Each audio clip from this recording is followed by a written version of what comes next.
it is a very complicated situation in Manipur. There is ethnic clash, there is communal clash. So like Manipur is like one simple word, it is just anarchy and volatilities. That is the situation now.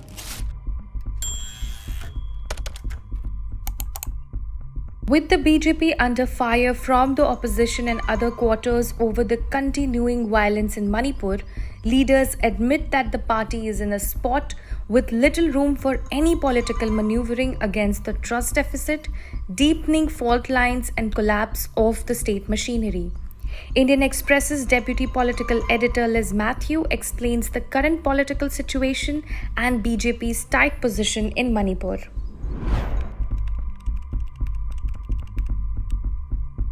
You can't even talk about the political situation because there is no political activities happening there.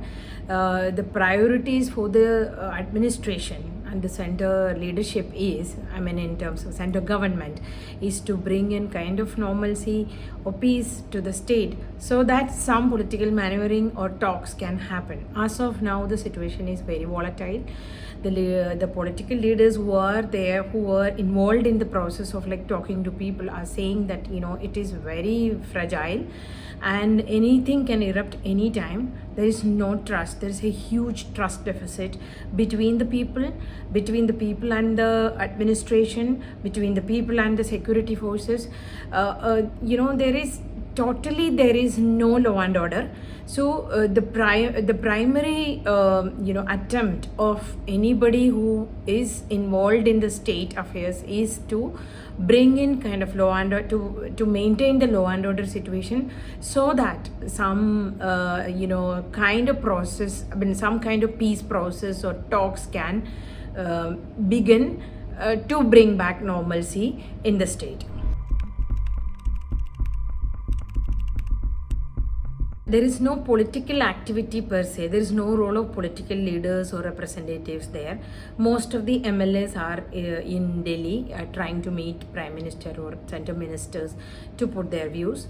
Most of them means those who belong to the majority. The Meitei community MLAs are here. Some Kuki MLAs were also here. They are also trying to meet the central leadership, the center ministers, including the prime minister. So so the whatever is happening on the ground is by the security personnel and the people in the administration who are trying to bring some kind of normalcy, so so that other talks can begin. So as of now, there is no political activity happening in the state. But if I just talk about the BJP, the ruling party, it is the MLAs are deeply divided. As we know, when the BJP came back to power, they had the support of both Meitei and Kukis, and there were Meiteis and Kuki MLAs in the party and in the government. But with this, after whatever happened May 4th, the division between the two communities have become so deep, and these MLAs do not even talk to each other. According to one leader who's involved in the process of peace process or whatever is happening in Manipur now, according to him, the line was that if anybody talks about peace, anybody talks about let's have talks, that person or that person's house will be burned down by his own community members, because nobody even wants to talk about peace now. But the division and the hatred is so much that they don't want to even have kind of reconciliation between the two communities. So anybody is talking to government or the government representative or the political party representatives, they are like branded as traitors. So for political leadership also, there is so much to do to even bring them onto the table for talks. So meanwhile, the division, like I said, in the party is very deep. There is division between Meiteis and Kukis, that is there, and also there is division among the Meitei MPs also. Biren Singh is the chief minister, and there are many MLAs who have publicly said that the people have lost trust or confidence in the government, and obviously the chief minister. So there are many aspirants also. Actually, even before this violence or this clash erupted, there were like lot of questions. There were this cookie MLAs who used to come to Delhi. They used to camp in Delhi asking for removal of Biren Singh from the post. So there was a demand for leadership change. So party was trying to sort out the issue. Then all this happened since May 4th. So now this has gone to another level. So even the Meithei MLAs are pointing out that this whatever happened on the ground or whatever happened in the state as a kind of testimony to Biren Singh's failure. So there is, like I said, there's the division within the division, group within the group. So it is a very complicated situation in Manipur. There is ethnic clash, there is communal clash. So like Manipur is like one simple word, it is just anarchy and volatilities. That is the situation now.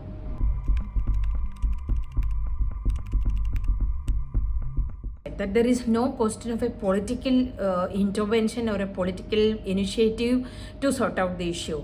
So even if the BJP wants to change Biren Singh to kind of bring in confidence or something, there is an issue.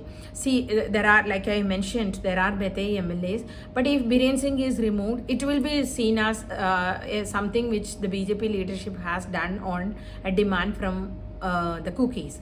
So there will be another set of series of violent incidents the party leadership is anticipating. So they said that you cannot even do that. So then the Wali will burn. So the Wali means Meithei. So the Meithei all together are not likely or at least not in a mood to accept even a replacement of chief minister now.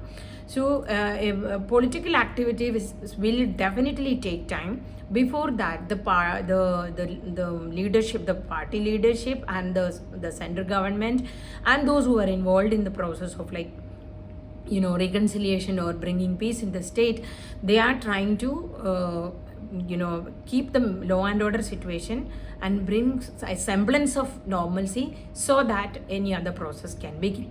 Meanwhile, the BJP's the Northeast coordinator Sambit Patra is there.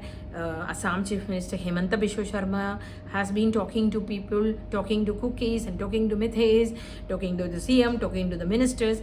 They are trying to kind of by the time there is a process of law and order is under control and it's maintained, the process, political process can begin.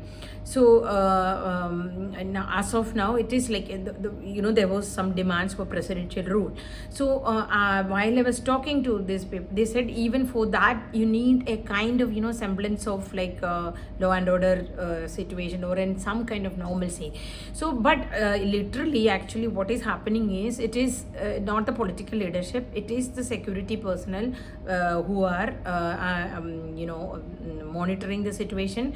There is this security advisor centers, he is monitoring the situation. So it is more or less like kind of a presidential rule, but not it is not embossed there technically. When the people are killing each other, when houses of even leaders, the ministers are burned down, there is no scope of a peace talk or something unless that thing is like violence has come down, that the killing and this arson has come down. So there is no scope for any process of talks or peace process unless that is kept under control. So how do you do it? Actually, nobody knows. There is something which are some efforts are there. So while I was talking to a leader, he said there is this multiple efforts are happening, different level efforts are happening. There is an approach is like multi-pronged approach is there for the for some kind of green signal for the peace process to begin.